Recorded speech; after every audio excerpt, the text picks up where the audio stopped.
Hey everybody, Barbara Drazga here. If you haven't heard of me, my nickname is the Deal Diva. I've been selling online since 1996, and I've been selling on Amazon since 2015.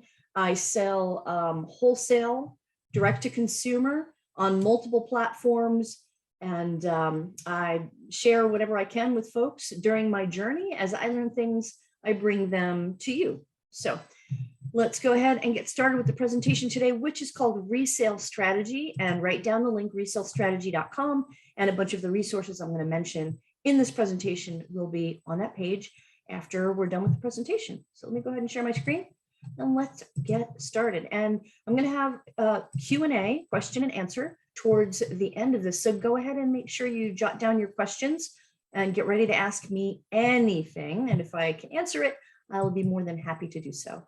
Okay, we have a lot of really cool e-commerce sellers on all different platforms in this presentation. So if I don't have the answer to somebody in the chat might be able to help you out as well.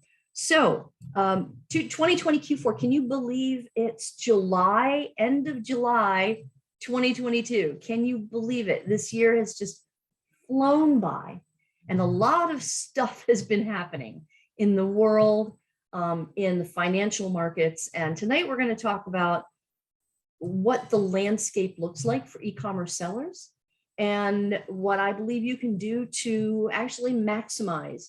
We can't change a lot of the things that are going on right now, but we can position ourselves better as long as we understand what's going on. So that's some of the stuff we're going to talk about today. So just a snapshot, we're going to cover the event shaping e-commerce selling this year, specific to 2022.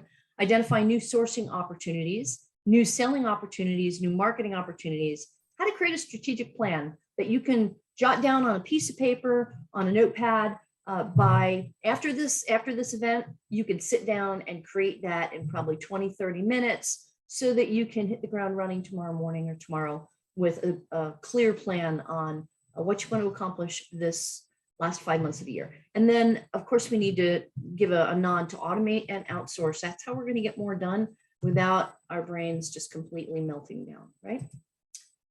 So state of e-commerce. Let's talk about what's happening in e-commerce. Man, it's been a crazy couple of years, right? What's going on?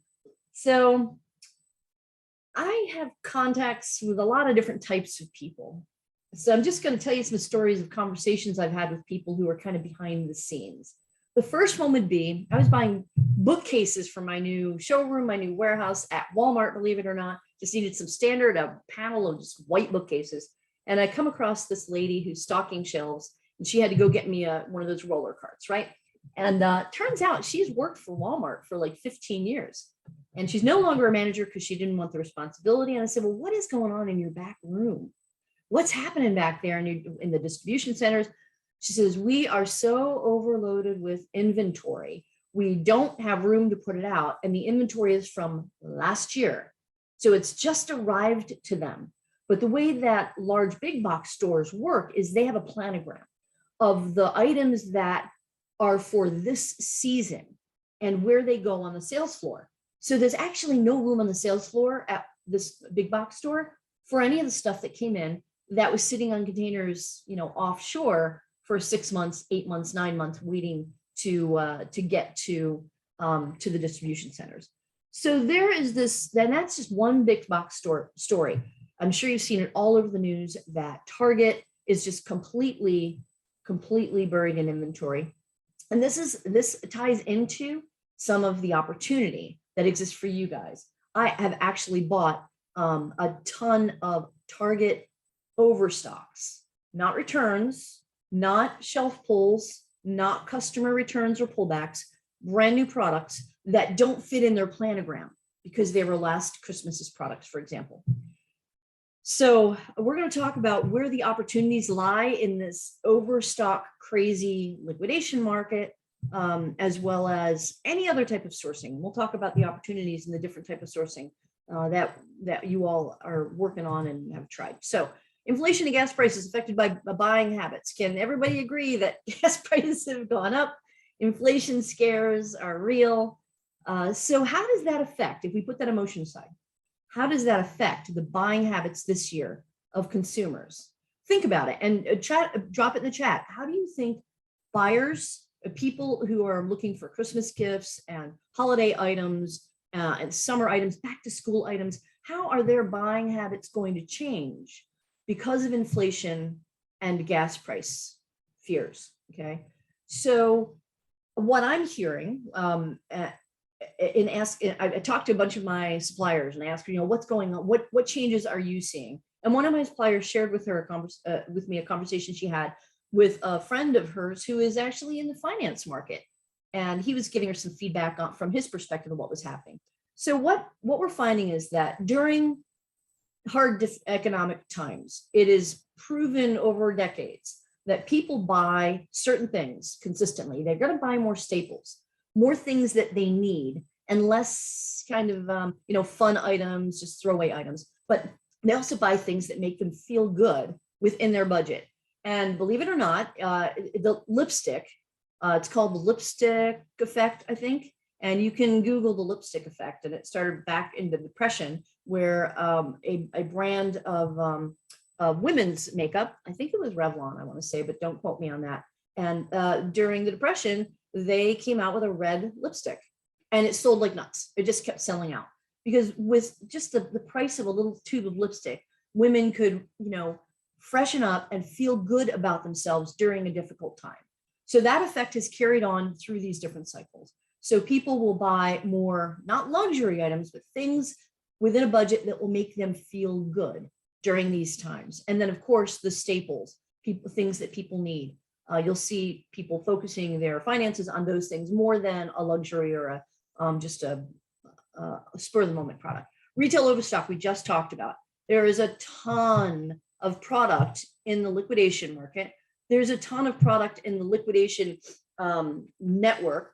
There's a lot of products sitting at retailers that they don't know what to do with because maybe they're not very good at selling online. The brick and mortar stores know how to sell direct to consumer with people in the store, but maybe they still haven't completely switched to online, or at least maybe they're only selling on their own platform and don't know how to sell on other platforms. But that's where we come in, right? We help them do that. Amazon is apparently exiting private label brands, but not all of them. Now let's unpack this a little bit. Amazon, of course, has a ton of private label brands compete against Amazon sellers. They don't have to pay for pay-per-click like we do. They can dump their prices because they don't have to give themselves a piece of that for, fulfillment, all the fulfillment fees that we pay and the stock fees, right? From what I understand, according to the news this week, there's a new sheriff in town and they've taken a look at the numbers and they're dumping a portion of their private label brands. Now let's think about how this affects, what can we learn from their decision? How many of you have heard of the Pareto Principle? What's the Pareto Principle? There's another name for it that's even easier. Drop it in the chat for me if you know what the Pareto Principle is. Yes, Josie, it is being recorded. So Pareto Principle, have you heard of the 80-20 rule? Same thing, 80-20 rule. You got it, Dan, you got it. Okay. So basically what Amazon is doing, they're not giving up on private label. They examine their inventory and saw, okay, this is the 20% of our brands, our private label brands that are bringing in 80% of the income. And in fact, in moving from a larger warehouse to a smaller warehouse, I'm losing space, but I'm gaining some other things. I've had to really take a hard look at my inventory. And about 2 months ago, I had to really look at it. It's like, okay, let me apply that 80-20 rule and really triple down on the categories and the types of products that sell well for me.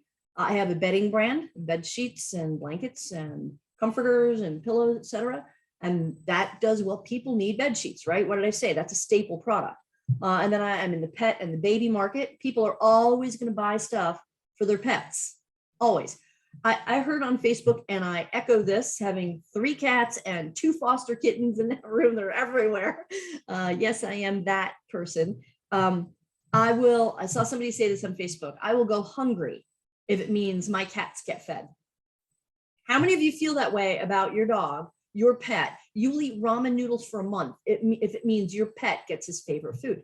Yep, I'm one. I'm there. There are lots of us, millions of us out there. So there are certain categories not just during during a financial crisis, but there are certain categories that are always going to do well. So I had to take a really hard look at my inventory to decide what things to let go. And that's hard sometimes, I know, but sometimes we just need to cut and run. We need to just cut our losses, even if we have to get rid of the stuff at a loss, just to get it out, because the space that it's taking up in our businesses, in warehouse space, in Amazon FBA, in our psyche, is clogging up the room we could have for other things. And it's also clogging up the flow of money if you're sitting on stuff. So I want you to think about, all right, jot this down. You're gonna get little miniature homework assignments during this presentation. So think about what part of your inventory has just been sitting for a while, and what part of your inventory, that's much smaller percentage, just sells over and over and over and over consistently, and kind of carries the rest of that stuff. And take a hard look and be tough about it, and decide, okay, these are the things I'm just going to cut out. These are the things I'm done with. And make that list now. And also look at your inventory from last fourth quarter, and look at the things that maybe didn't do as well as you'd like. And then look at the things that went gangbusters. Start sourcing those things now. Because even though there's a lot of overstock in the liquidation industry right now, that stuff's going to be snapped up and it's going to end up online.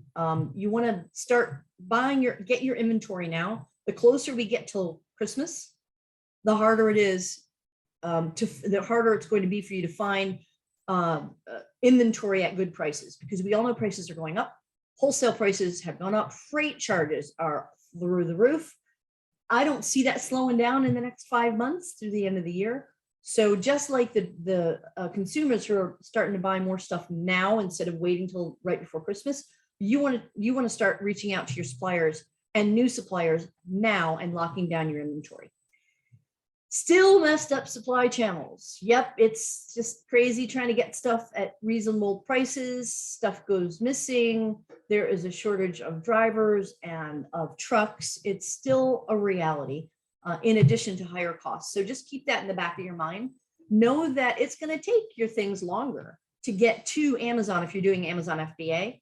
It might take longer if you're doing merchant fulfilled on any platform for a customer to get their products, and make sure you're aware of that as you go through the next 5 months. Elongated Q4 buying season. Did you know that, well, Prime Day was last week. Remember that 2-day Prime Day? How many of you did really well on Prime Day? How many of you were like, nah, not so much? I was in the, nah, not so much. I bought some stuff, but it was kind of lackluster for me, but I sell on multiple platforms, or I haven't tripled down on Amazon. I hedge my bets. So there apparently Amazon is talking about having, like last year, another Prime Day-ish couple of days in like September, October. We don't know when exactly. So I think Amazon has also realized that the buying, people are buying now for Christmas, Halloween. So first of all, they're budgeting their money instead of waiting for one big pop of, Christmas gift buying in the beginning of December. They see prices going up. So as they get money, they're buying their Christmas gifts now and scrolling them away. So there's an elongated buying season, and the second Prime Day in September, I think is Amazon's way to kind of keep that flow going. So just be aware. They're apparently, according to the news, we don't know yet for sure, but apparently they're gonna have a second Prime Day in September, and then boom, we're straight on into the holidays. So just keep in mind, you know how they say a watched pot never boils, and sometimes things that you think are really far away off, like Christmas, suddenly they're upon us. Right now is when you need to be doing your strategic planning and implementing it. It's mid-July, right now.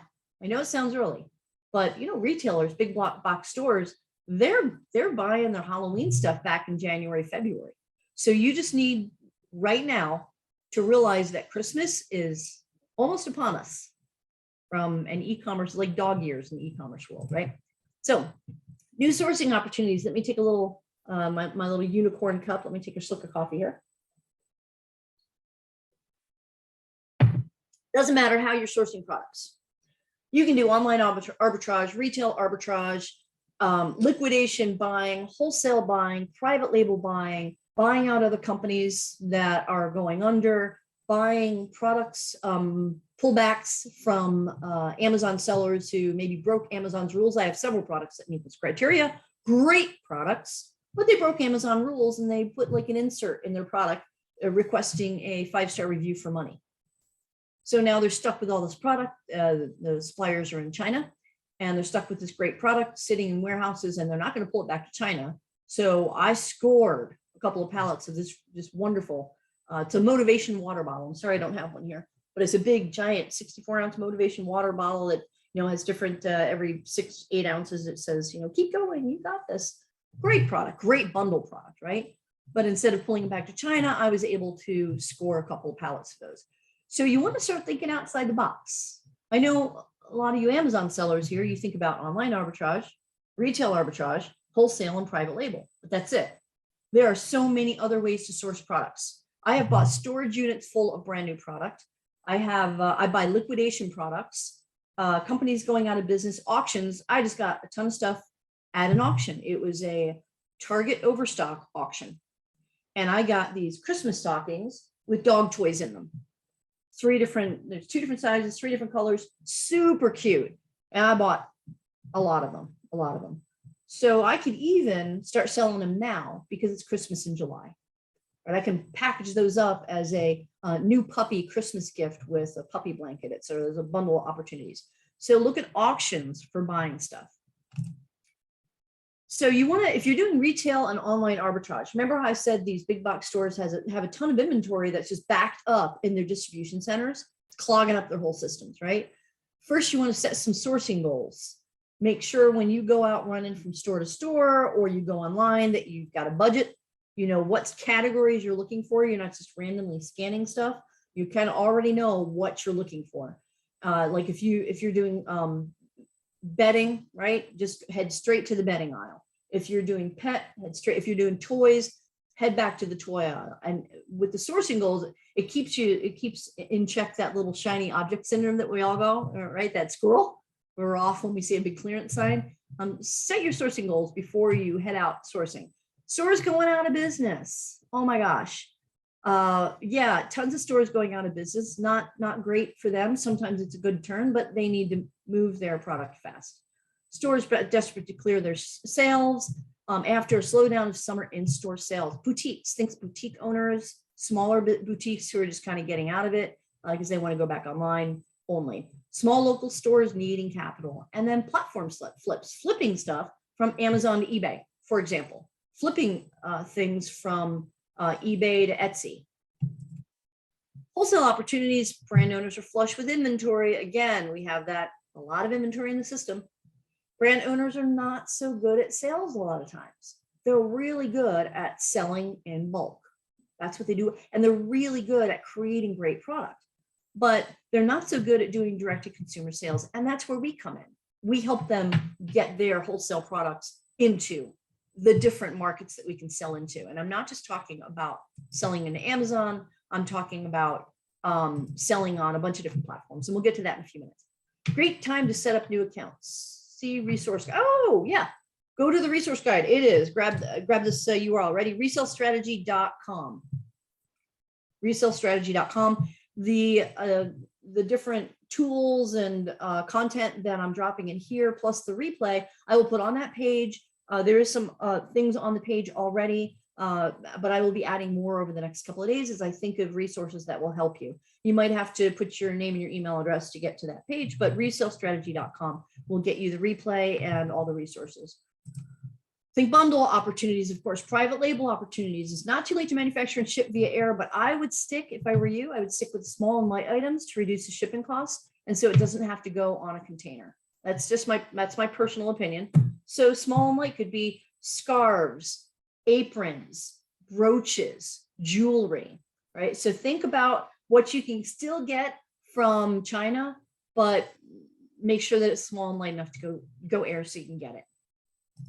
Liquidation and auctions. Let's not go past this. Lots of retail store liquidations. I love auctions. I just scored an entire warehouse of pallet racking and racking from an auction. I was over there picking it up this morning for 6 hours, breaking it down and yeah, I've got a new warehouse that I'm moving into, and I needed everything from the ground up. So I picked up everything I needed at a local auction. Now, of course, that's used. It's not something I'm going to resell, but I picked up bedding and the pet at the Target auction, the Target overstock auction.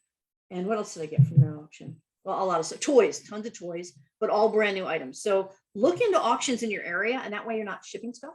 So if you're in Portland, Oregon, for example, I'm in Phoenix, Arizona, just type in auction Portland if you're in that area, and look at where the local auction houses are so that you're not shipping stuff to you, because that increases the cost.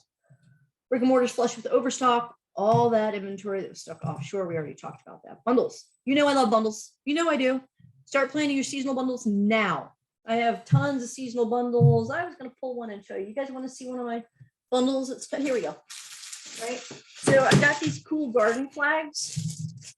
They're really cute, but I've got 4 of them. So this one says grateful, thankful, but it's burlap, and it's these garden flags that hang on that little iron hook. So I've got that one. I've got this one. It's fall, y'all. This one that says Merry Christmas on it. And then the gnome, Happy New Year, and it's got gnomes. Cute, right? So, and then there's one more that's coming in, and this was a liquidation item, and I will bundle all 5 of these guys together and market it as a fall/Christmas holiday seasonal bundle, right? You want to start building these seasonal bundles now. Pumpkin and spice, you can never go wrong. Oh, by the way, on that resource page, I have finally finished up the holiday keyword ideas list. So I've come up with 951 holiday keyword ideas, and they're broken down by holiday and by type, so that you can start researching, just Googling the different keywords to see what types of products come up on Amazon and on eBay and Etsy, etc. But then also you want to type in the word wholesale after you type in one of those keyword ideas, like pumpkin and spice candle wholesale, for example. So you can find wholesale sources using us 951 holiday keyword ideas. That is for free. It will be, I didn't put up the link yet. I'm sorry. I was a little busy this morning, but I'll put it up by tomorrow. If you go to resalestrategy.com, I'll make sure you get that. Think niches. I love niches. So for instance, we got, this is a coffee cup I carry, for example. You know, I love unicorns. My boutique is called Blue Unicorn Boutique. I have a wholesale site that I sell to resellers like you called blueunicornwholesale.com. And this is one of the products I carry. Super cute. So think niches, because anybody who loves unicorns, and then I put like I bundle it together with some unicorn socks. That's a cute little bundle right there. You don't need more than just those 2 things. Yeah, another bundle will be, well, we'll get to that in a minute. I'll show you some more in a minute. And I'll show you after I finish the presentation. I know you can't see a whole lot on that little screen there, but after the presentation's done, I'll share some stuff with you. I've got a bunch of product over here, and I'll share some stuff. Think niches. You want to go after things that people are passionate about, problems that people need solved, create bundles based around that. Accessories for popular branded toys. Let's say you're not ungated in a specific brand, but you can create a carry case for the toys in that brand that's not branded. Again, overstock items. This is a liquidation item. These cute flags is a liquidation item. So I look for seasonal bundles that I know I'm not going to be selling in February, March for the most part. I can go to liquidation sites and overstock where I know I'm not going to be able to get that product again. It's like a one-time deal. I'm okay with that if it's a seasonal item like this, right? Pullbacks and slow sellers. So how many of you have dead inventory sitting in an Amazon warehouse or your guest room or a storage unit somewhere? Okay, let's admit it. Put your hand up if you do. I know you do. We all do. Start looking at those with a different perspective. How can you bundle those? How can you create a bundle? And I'm going to show you a fun way to bundle that doesn't necessarily have to do with selling on Amazon. All right, we're going to talk about that in a second.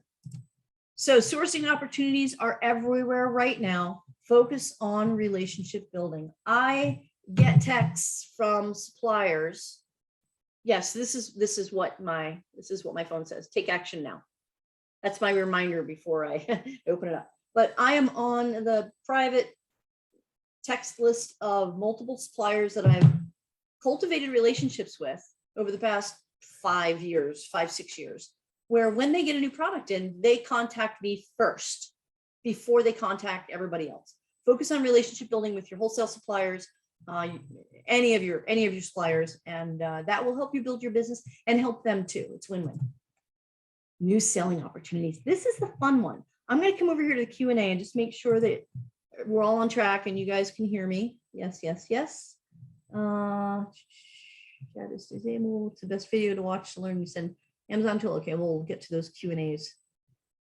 I'm sorry if the chat's not working right. I can't really do anything about that right now. It looks like Zoom might have made some updates. So let's get back to the presentation, and if you've got any questions, put them in the Q&A, and we'll deal with that at the end.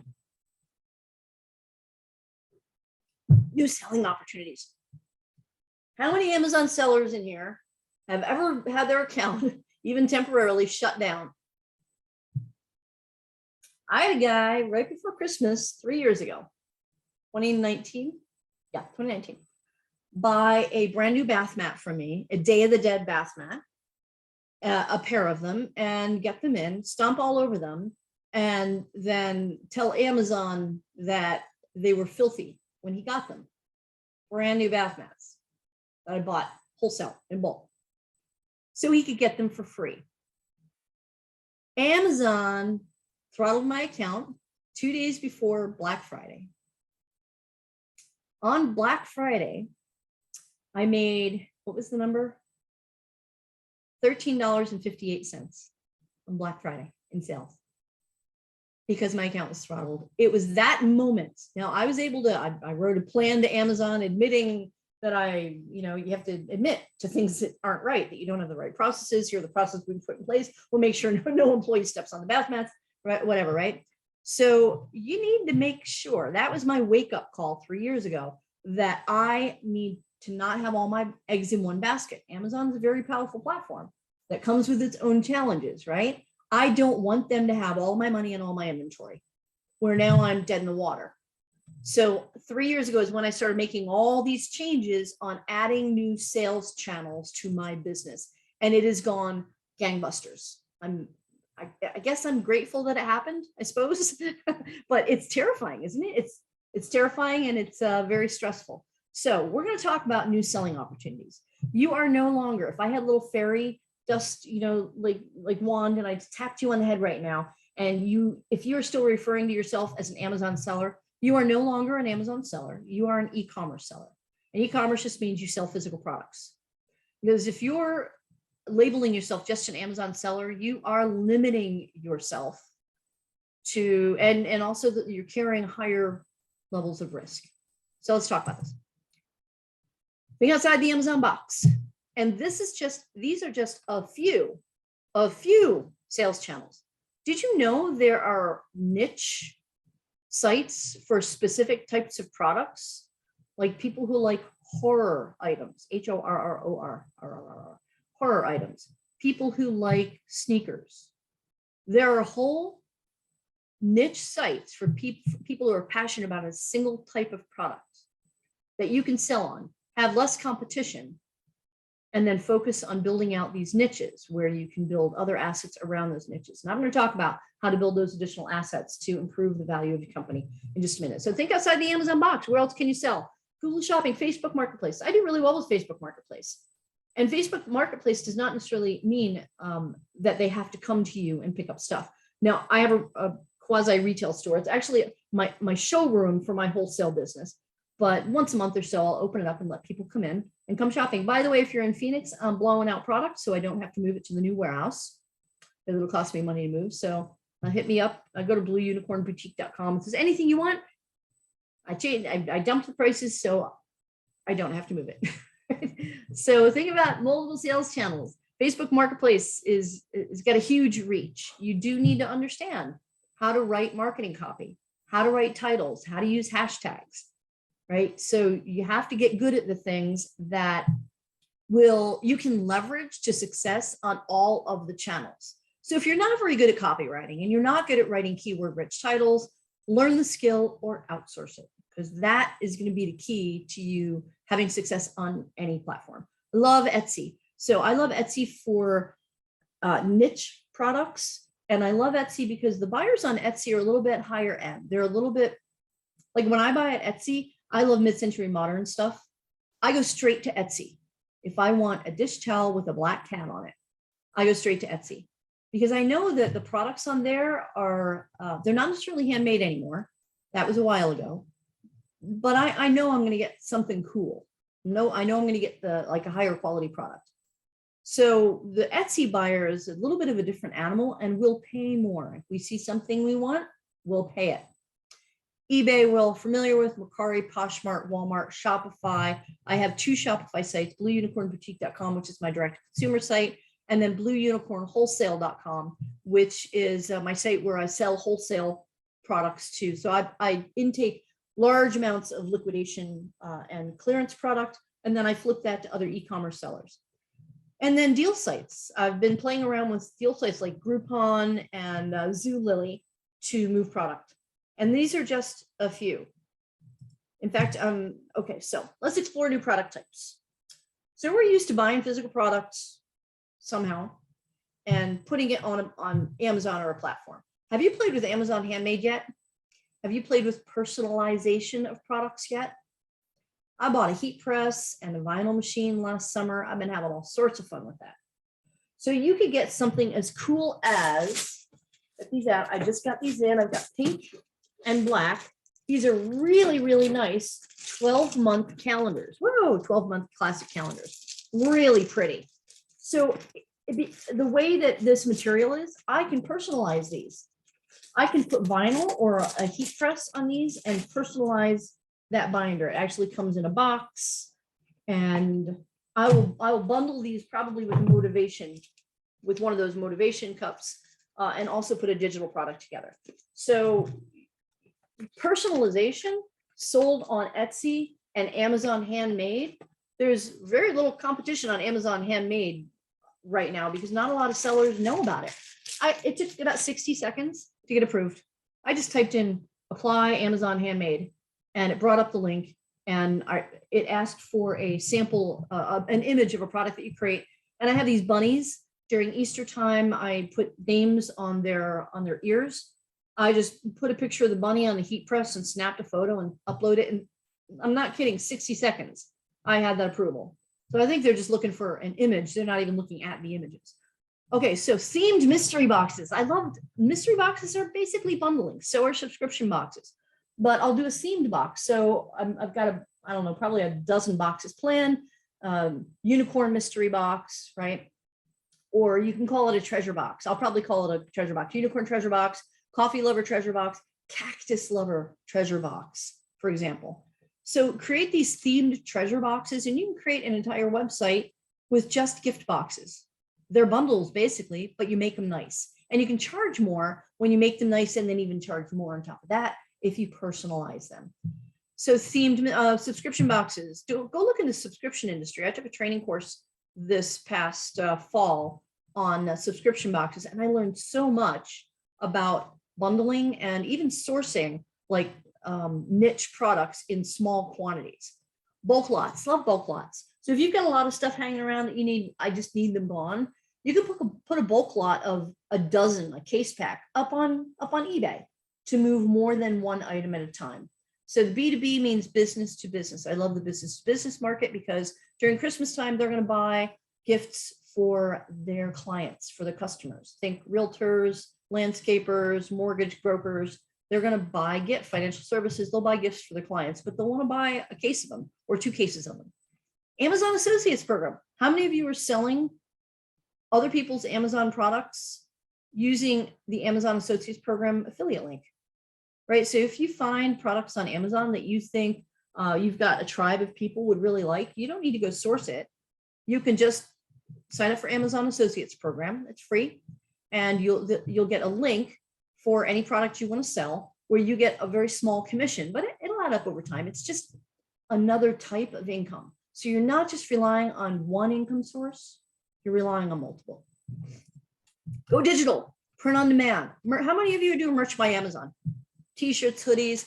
There are so many websites like Printful and Cafe Press where you can do print on demand. And by that, it's you put your time and energy into creating a cool design and then upload it to one of these sites. and then post your design on a bunch of other sales sites, Facebook Marketplace, for example, Etsy, eBay. And then when it sells, it automatically triggers the production of that item on the site that you choose for your print on demand. So if anybody is in the chat, I think I saw somebody in the chat saying, I don't have money to do things. I don't have money to buy inventory. Okay, so pay attention to this slide, because this is just one way that you can start to build your capital, just one way of many ways to build your capital to do physical products by doing print on demand. Kindle Direct Publishing, adult coloring books. How many of you love adult coloring books? I love adult coloring books. Planners, you saw the planner, right? These planners that I got in that will end up being bundles with other things. And I will put a digital piece to this planner. If you're on my email list, you will see this eventually in the next couple of weeks, month, let's say next month and a half or so. You'll see, I'm going to send this out to you. And I'll niche it for e-commerce sellers. I've also got a black one, they're really pretty. But it will come with a motivational model. It'll come with an entire like training course with it on how to organize things as an e-commerce seller. So I'll have a digital piece in addition to the physical piece, and I'll sell that on my website. Journals, checklists, etc. Go look on Etsy and type in the word digital. Not right now, but afterwards. This is part of your homework. Go to etsy.com, ETSY.com, and type in the word digital. So you can start getting ideas of the type of digital products that you can sell on Etsy. And don't go copy somebody else's thing. Don't be that bot. Don't be that mensch. Don't be that guy or gal. Come up with your own stuff. Remember, look at what I teach in the Bundle Masterclass. Find people's passions, or find a need that needs to be, or a problem that needs to be solved, and then create something that feeds a passion or solves that problem, and then create something digital around it. Don't just copy somebody else's stuff, right? Be real. Recap, spread the risk, mitigate changes that may occur with Amazon FBA. And we know it's regular, it happens all the time. Consider adding at least one new sales channel and one new marketing tactic. So it's another piece of homework. By the end of July, that's not too far away, 10 days, 9 days, you could feasibly have a new sales channel up. You could literally, I put up my wholesale Shopify site or WordPress site in a weekend. Shopify probably a couple of days as well. But that was when my Amazon account got temporarily shut down. I remember it was a mechanics sign outside of a mechanics building. It was like 15 years ago. And you know that lettering that you can change around. And it was a saying that said, panic is the mother of invention. And I was so panicked that my Amazon sales channel went away that I dug in. I didn't know anything about Shopify, and I was scared of it. And then I've been avoiding it. And I'll tell you, that weekend I powered through. I got into Shopify and I just put up a site, and I was like, oh, well, that wasn't that hard. So sometimes don't wait until you're panicked to put up a new sales channel. But I highly recommend that you dig in, pick one. Etsy's pretty easy. Facebook Marketplace is easy. And implement that by the end of this month or in the next week. Okay. Oh, coming soon. I am working on a multi-channel profits program. So it is a digital course, and I'm going to teach you everything that I have learned in the past 3 years, plus some stuff that I'm learning now, like live social selling. I'm learning that now. We're going to teach you how to create and manage multiple sales channels in your e-commerce business. You can check out the pre-sale offer on the resource page. Keep in mind, it is not live yet. It is 2/3 of the way done, but I want to cross the T's and dot the I's. And I'm also going to interview a couple of people who know how to do things that I don't, like this live social selling. I'm not going to teach you how to do it because I am just starting it, but I will bring in somebody who absolutely knows how to do it really well, who has like 480,000 followers on their Facebook page, and they go live 3 times a day, and they make bank. They just make it's selling clothing. But you can sell anything live. You can sell, I'll be doing themed live shows. It's basically Home Shopping Network, but it's delivered on social media channels. So my perspective with Blue Unicorn Boutique is going to be themed programs. So I'll do baby blankets or baby products, and then the next one will be pet products, right? So you can have fun with it once you get used to it. I know a lot of you are thinking, oh, I want to be on camera. Yeah, me neither. I get it. Get over it. Because live social selling has blown up it's pretty insane how cheap it is. It doesn't cost you anything to start it. Like you don't have to pay a monthly fee to any platform to do it. So anyway, I digress. Multi-channel profits program will be launched soon in the next couple of weeks. I think August 1. So that's 9 days from now. So go to resalestrategy.com. There's a link there to the pre-sale offer. So you're going to get it cheaper now. You're going to pay it less now, and the price will jump up probably double when I finally launch it and go live. So go check that out. And I'm going to teach you all the little things that we're kind of talking about here. I'm going to go deep dive on all of the things that I know about selling on multiple channels, new marketing opportunities. I'm going to the chat and make sure everything's doing okay. Oh, hi. Hey, Wendy, how you doing? She says, I'm so creative and have a boatload of energy.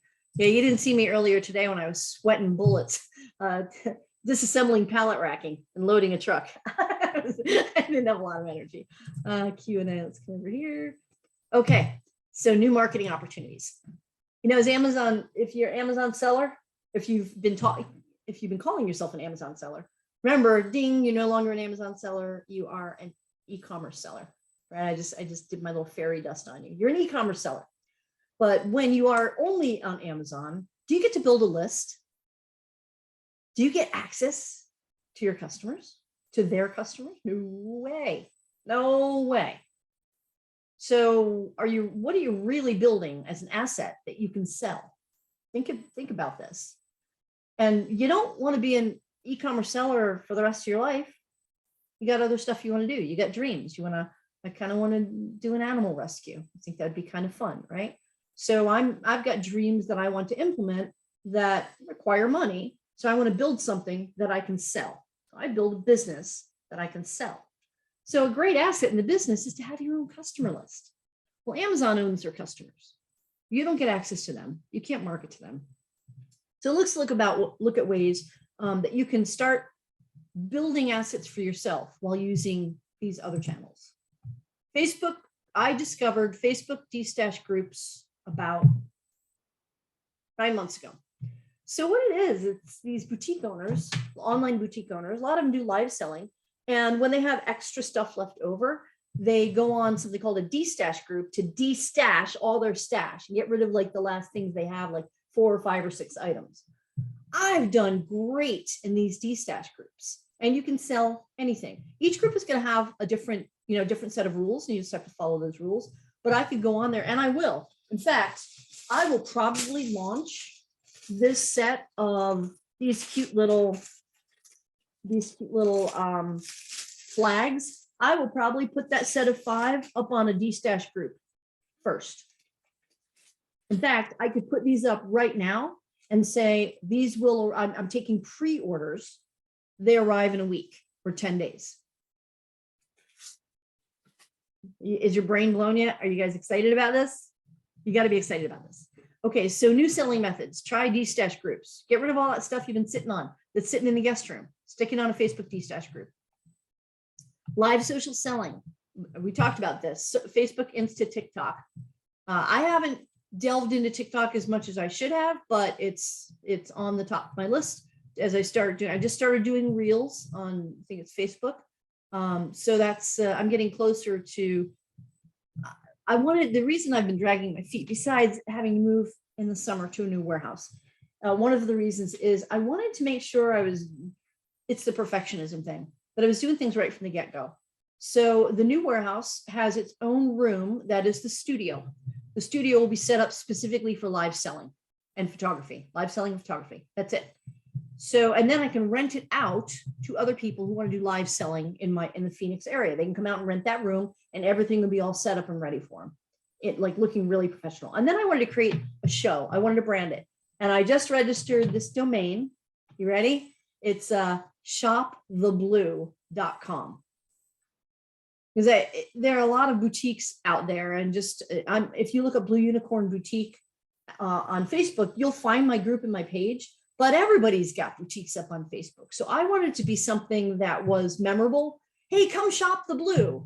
So I could have the kind of that tagline. And it's taken me a little bit to think about that and sit with it and get it there, but I'm that close now. And then creating the themed shows like HSN, Home Shopping Network.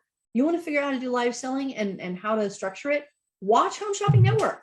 They're good at it. They're really good at it. And watch what they do and how they do it.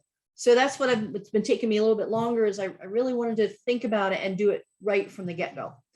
And if you're interested in following me on live selling, if you go to blueunicornboutique.com and just drop your email address, that'll put you on the list. When I do my lives, I'll just send an email out saying, hey, come hang out with your favorite beverage and come buy stuff. Influencer deals. So people who already have a following of people, let's say you're really shy and like me, and you don't want to go on video, but you've got a really cool product that you want to get in front of a specific audience, like dog owners. No, better yet, Great Dane owners, like a specific breed. You find an influencer on TikTok, Facebook, YouTube, who talks about all things Great Dane. And then you say, look, I got this really cool Great Dane dog collar with unicorns on it. Can I send you one?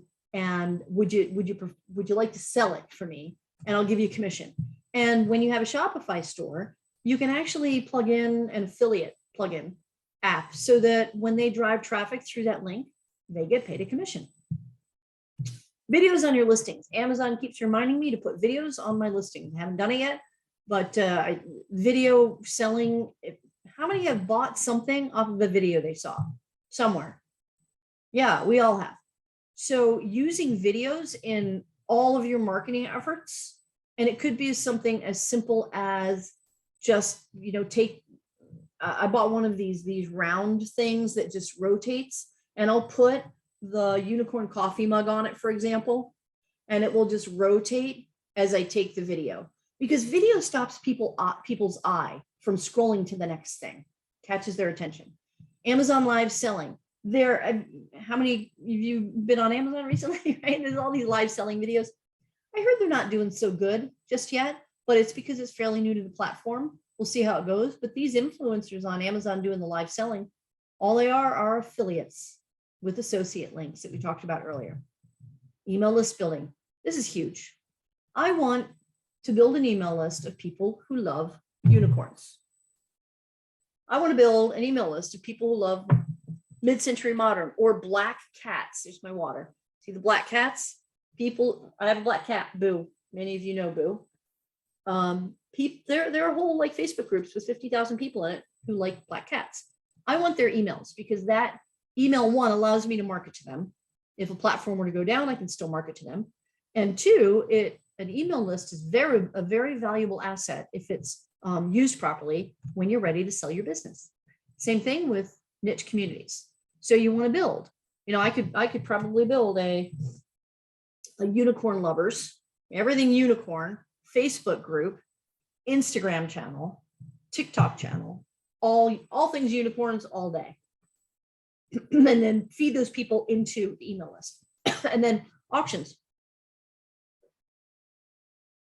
When I have extra stuff that hasn't sold, or things that I just got for free, I just scored a couple of pallets of a specific product that they offered me for free with shipping because they needed it out of their warehouse. I'll just throw them into auctions. That's it. I will use auctions to sell my product. Remember we talked about buying product at auctions? I can feed product into auctions and sell it. So that's another selling method. Advertise. Learn Facebook ads. They keep expanding out their offerings. Very powerful. If you don't know Facebook ads, hire someone who does.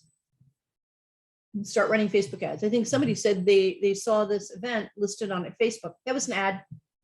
Yep, I did an ad for this event. You found me because of that. Learn how to promote off Amazon.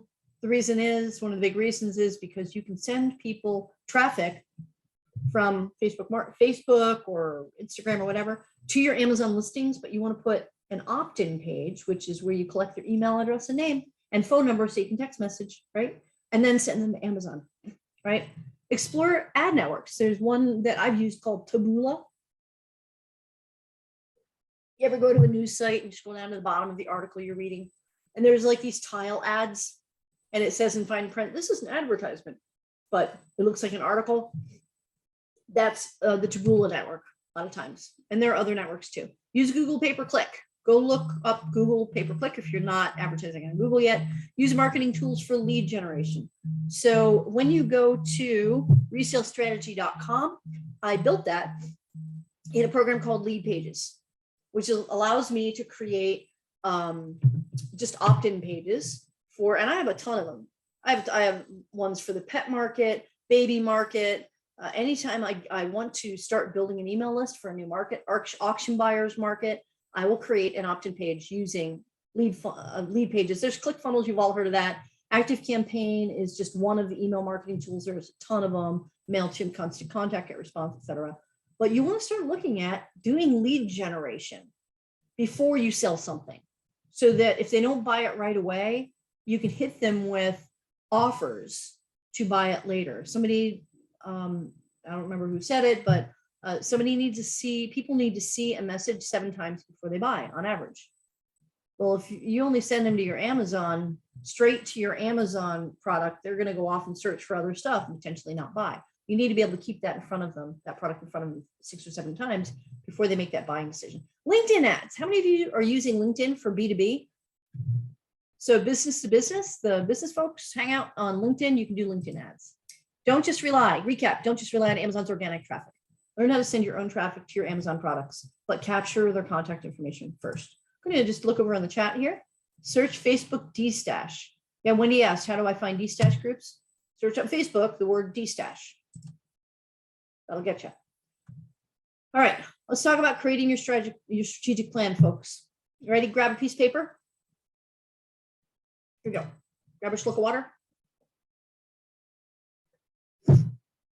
Plan big, execute small. I just rented this new warehouse. I have to move from a 4,000 square foot down to a smaller warehouse, losing 864 square feet. It was not my choice, but the landlord was able to get more rent for my space. So he asked me to move down the street. Okay. So it was a little bit overwhelming because I had drop ceilings and walls up between the warehouse and all sorts of offices. It was so not going to fit my needs. But he said, you know, I'll give you the 12 weeks before your lease is up on August 31st, and I'll give you early access to it. So in looking at the space, there's a if you go to my Facebook page, there's a video of it. And I was like, oh my God, what am I going to do? It was a huge project, but it is now a big open space with giant ceilings. And I just bought a ton of pallet racking today. And that was just a month and a half ago. So even though something looks like a big project, if you execute in small chunks, you'll get there sooner than you think. You'll look back a month from now and say, oh my goodness, a month ago, I didn't think I could sell on Facebook Market. A month ago, I didn't think I could have a Shopify store. A month ago, I didn't think I could do this. And when you make little itty bitty changes and moves every single day, remember what my phone says. I'll show it to you again. This is the take action now. This is what I see when I pick up my phone in the morning, even if it's something small. How do you eat an elephant? One bite at a time, which is a terrible image. I know. I need to find another way to say that. So plan big, execute small. Write it down. What do you need to do? I got a big flip chart back here. I love flip charts, and I create a project plan, big project plan. And then I prioritize every single item on the project plan. And then I batch things together. And here are all the things that need to happen to raise the ceilings. Here are the things that need to happen in order to promote this free event that I'm doing right now. Assign deadlines to everything.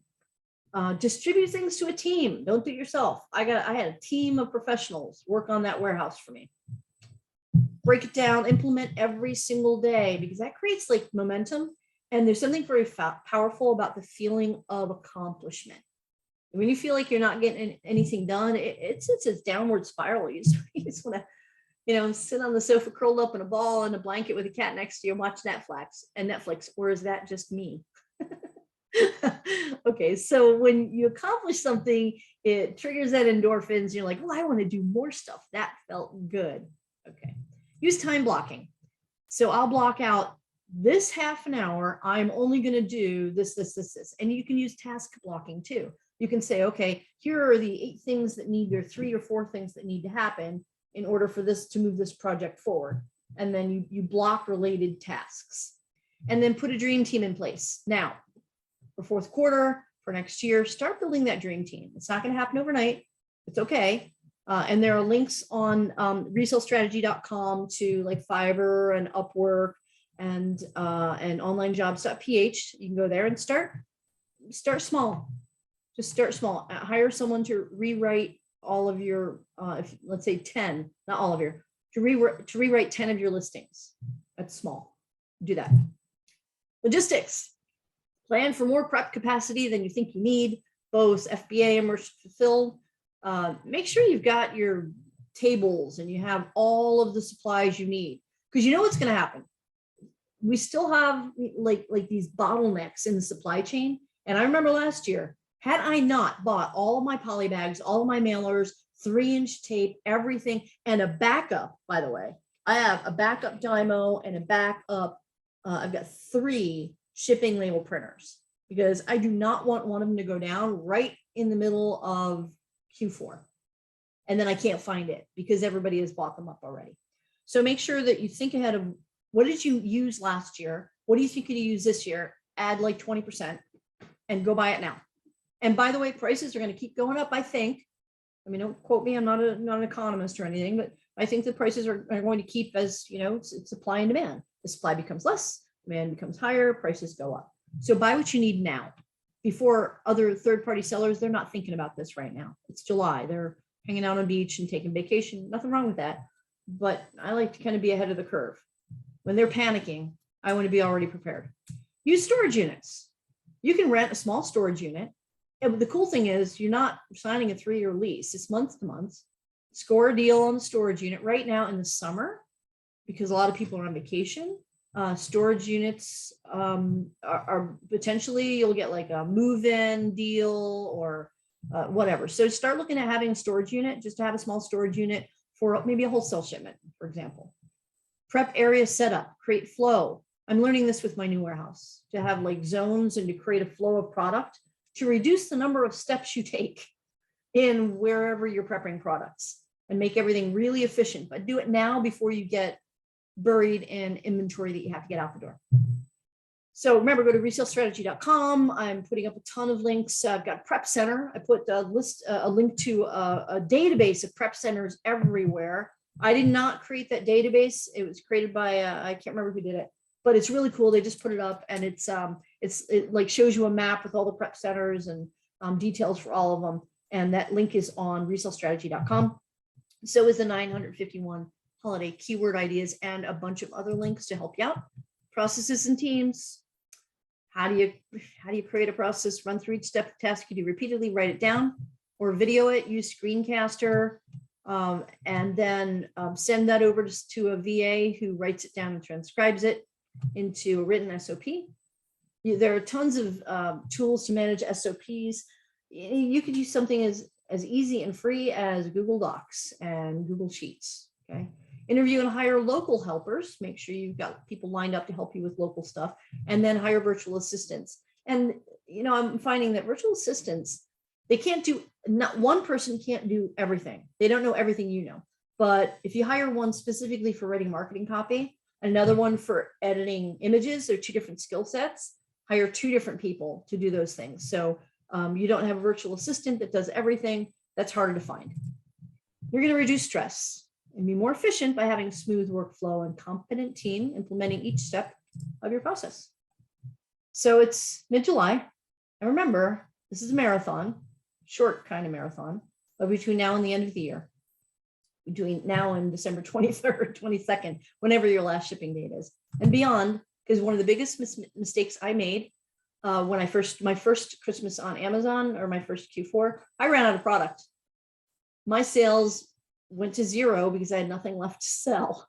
And in January is a bad month in 2016 because I didn't have product. So it's hard. You don't know how much you need past that, but you need to start thinking now about January. You need to start sourcing now for January, February, goal setting, etc. Weight loss, people who want to reach certain goals. You want to have products feeding those goals, those desires, those passions. So you want to have the right mindset. Be the chief problem solver in your business. Here's the reality, guys. Stuff's going to go wrong. It is. It's going to go south. Stuff's going to happen. It's just welcome to being a business owner. Stuff's going to go wrong. So I'm sure you've all seen people up on Facebook who are just complaining, but it's all the posts you see is complaining. What I challenge you to do before you complain about something on social media is first, get it out of your system.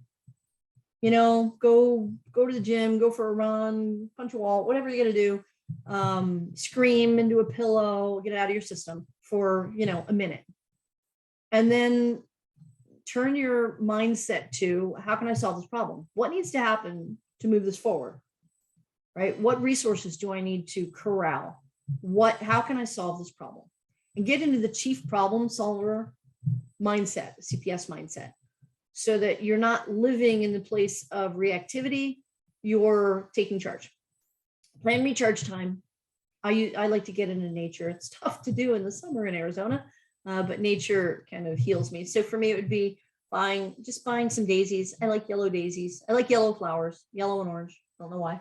So I'll buy some daisies and hide them from the cats and put them in place they can't get them. Ask for help. You're not sure about something, let go of your ego and ask people, hey, what would you do in this situation? How have you handled this situation before? And have a stress management routine. I have some vitamin B drops and certain music that just calms me down. And sometimes I just need to get out of the house and take a walk around the mall for stress management. Roll with it. Stuff's going to happen. Roll with it. Give yourself and others grace. Not everybody's out to get you. If you don't receive a product in time, if a pallet shows up that's the wrong product, which has happened to me on multiple occasions, give yourself 60 seconds to bluster about it. But then you're like, okay, how can we fix this? It wasn't really that person's fault, and just give a little grace and find some humor in it if you can. And it makes things go it's less stressful for everybody. So if a mistake is made on your end, on somebody else's end, just give them a little grace because stuff happens. Okay, guys, we're going to go into Q&A. I want to answer all your questions. I want to show you some product. You can ask me, what you want. I've got some cool product over here just to get your brain juices going. I want you to have an amazing Q4. You can find me on facebook.com/group/dealdiva. You can check out the resource page at resalestrategy.com. And remember, there is a link in introduction to the pre-order of the multi-channel profits course. All right. So I want to make sure that you get in. You're going to save a little money, about 50% off by enrolling in it before I launch it.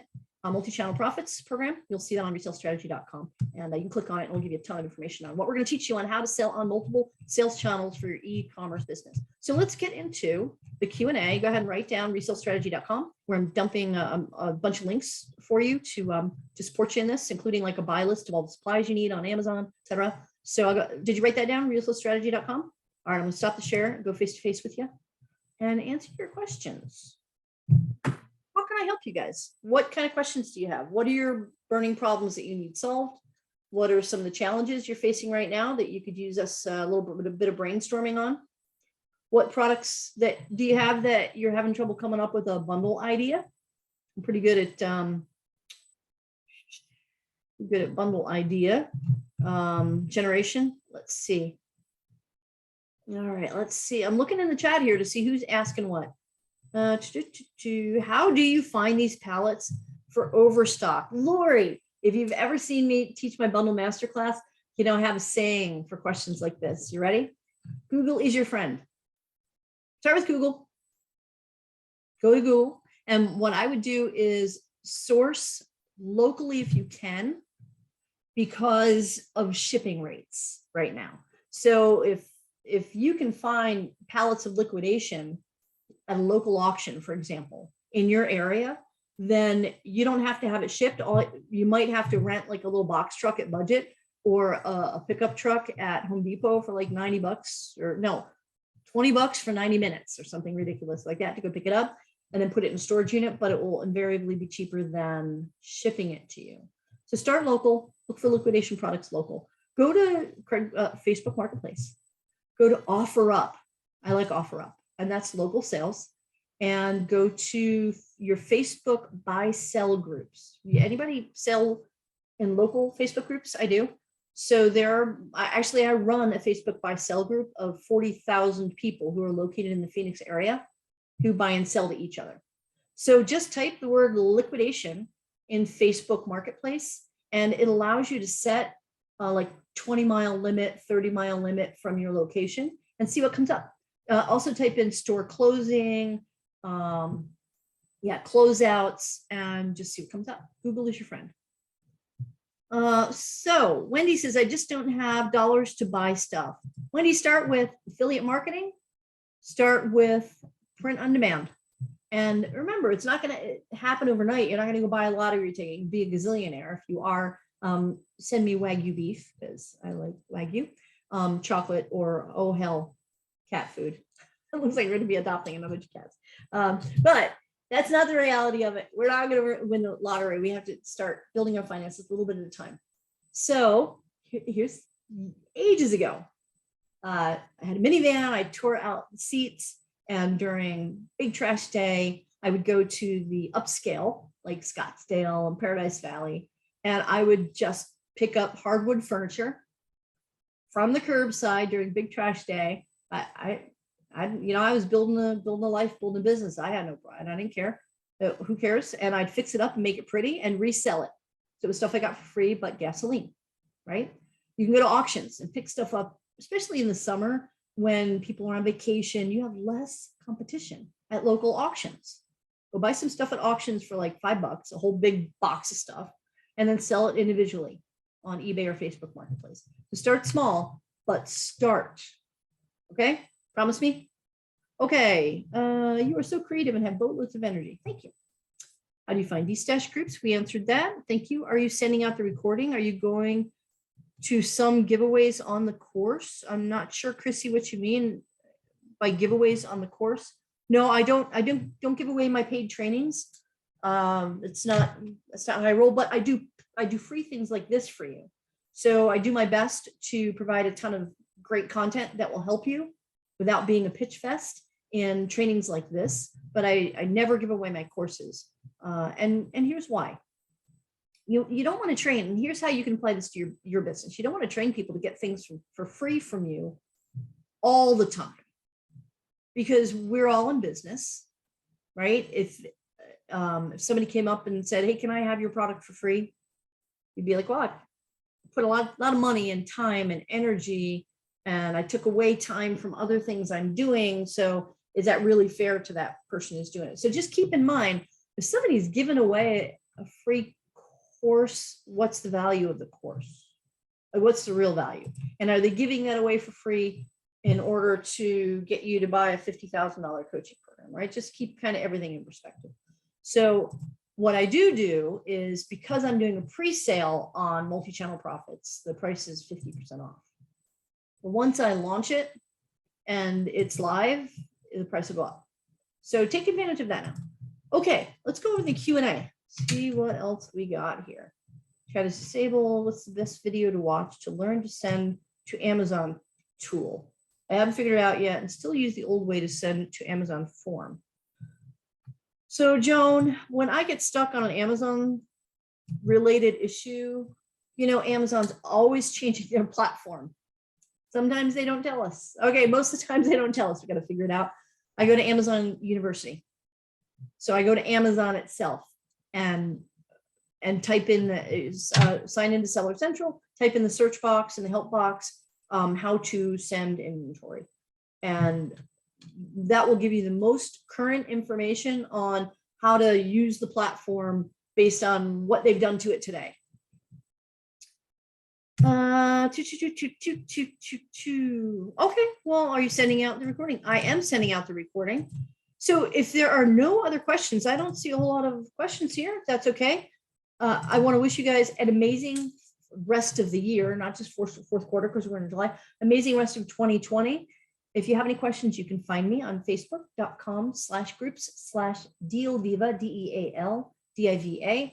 You can also go to resalestrategy.com. I'm going to put some notes in there, links to a bunch of different resources for supplier lists and how to outsource. And yeah, just as I come across resources the next couple of days, I'm going to put some more resources in there for you.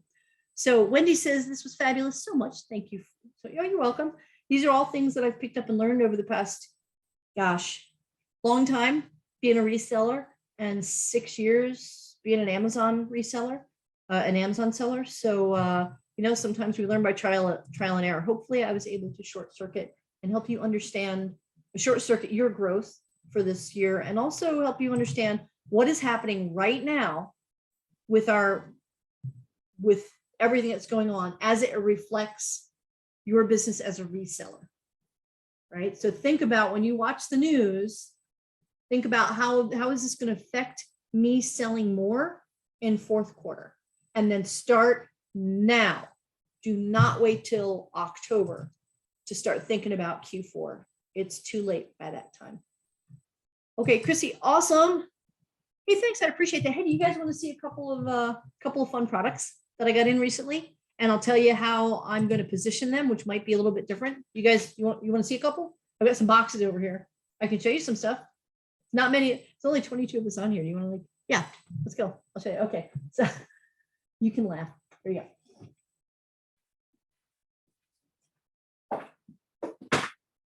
All right. Let's show you this. And I'll tell you, it's not just that it's a cute product, but I'll tell you why I chose the product. So, what's happening at the end of July that has to do with a famous movie? Okay, that's not going to help you. Shark Week. Shark Week. Got these in an auction. Remember the Target overstock that they don't know what to do with? This was a Target overstock. Cat and Jack. Shark undies for little boys. Oh my God. Cute undies, right? Shark undies for little boys. Then from another supplier, a wholesale supplier, I have these shark teeth. And then from another supplier, I have shark Christmas stockings.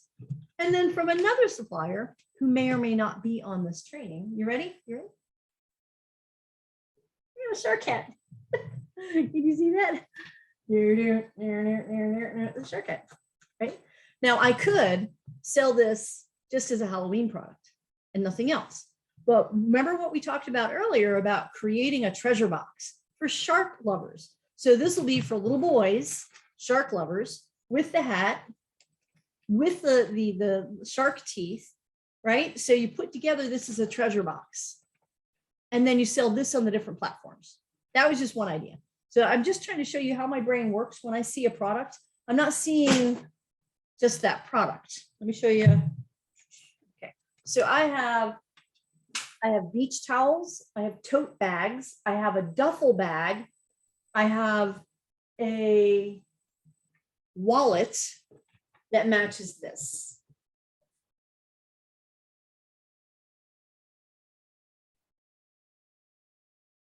How fun is that? Yep, flamingos. It's a thing. People like flamingos. So I can create a treasure box. We'll do it sideways. There we go.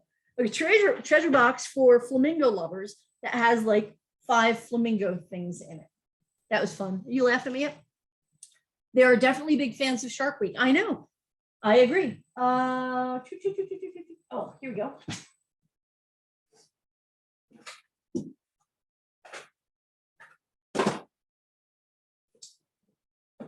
Okay, so fanatical niche markets. Remember how we talked about what do people buy? Let's see if you guys were listening. What do people buy during a downturn in the economy? What do they still consistently buy? The ladies, especially beauty stuff, anything that makes them feel good. That's within a budget, right? Coffee, there you go. But I was kind of going for makeup. So this kind of in that venue, these are wallets. These are wallets. Super adorable, super, super adorable.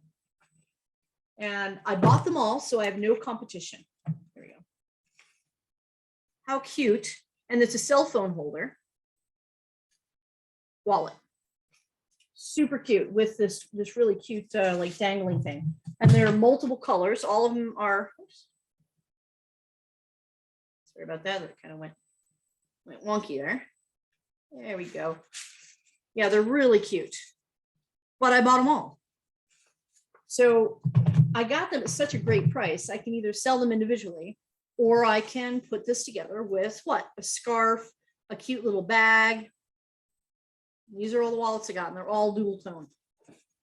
And that kind of fits with the women wanting to feel good about themselves when they're not feeling very good during, stuff that's going on, but it's within a budget. You guys know I like toys, but specific toys. So I like niche markets. So what's better than dinosaurs and puzzle?